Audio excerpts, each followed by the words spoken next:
Warning: this story contains graphic depictions of violence, murder, and psychological horror. It is not suitable for children or sensitive audiences. Viewer discretion is advised. I remember the first time I felt the exhilaration of taking a life. The surge of power coursing through my veins, the satisfaction of seeing fear etched on their face. It was intoxicating, a high like no other. That was the moment I embraced the darkness within me, the madness that would define my existence. My childhood was marred by pain and neglect, leaving me scarred and broken. The world had treated me as an outcast, an aberration. But within those depths of despair, a twisted seed was planted, nourished by resentment and bitterness. As I grew older, my twisted justifications began to take shape. Society had rejected me, pushed me to the fringes, and now it was time for them to pay. They deserved to feel the terror that I had endured, to taste the bitter fruit of their indifference. It became my mission, my purpose, to show them the true face of madness. My first victim was a young woman, innocent, unsuspecting, much like the facade I wore to blend seamlessly into society. I stalked her for days, studying her routines and learning her patterns. And when the moment was right, I struck.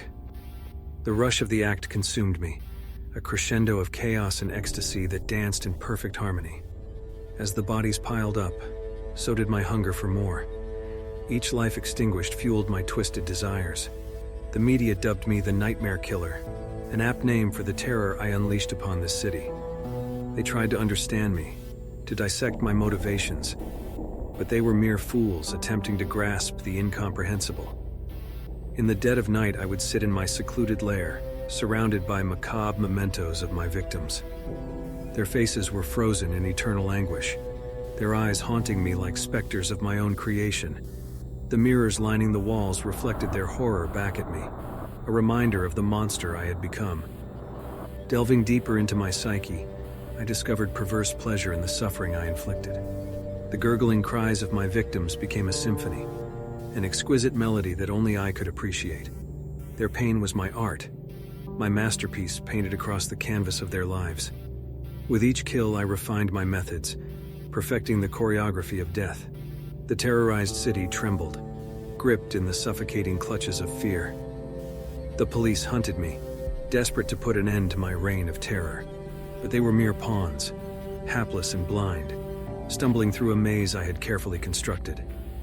I toyed with them, leaving cryptic messages, taunting them with hints that they were always one step behind. The game excited me, the thrill of the chase, the cat-and-mouse dance between predator and prey. But they were destined to fail, for they could never understand the twisted logic that guided me. As the years passed, my madness grew, enveloping me like a suffocating shroud. The boundaries between my facade and my true self blurred, until I was no longer certain where the mask ended and the monster began. But deep down, I knew that my journey was nearing its end. And so, as the final act in my symphony of terror, I orchestrated my own demise. The police closed in, their efforts finally yielding results. They cornered me, their guns trained on my trembling form. But at that moment, I felt no fear. Instead, I reveled in the chaos I had created, in the legacy that would forever haunt their waking hours.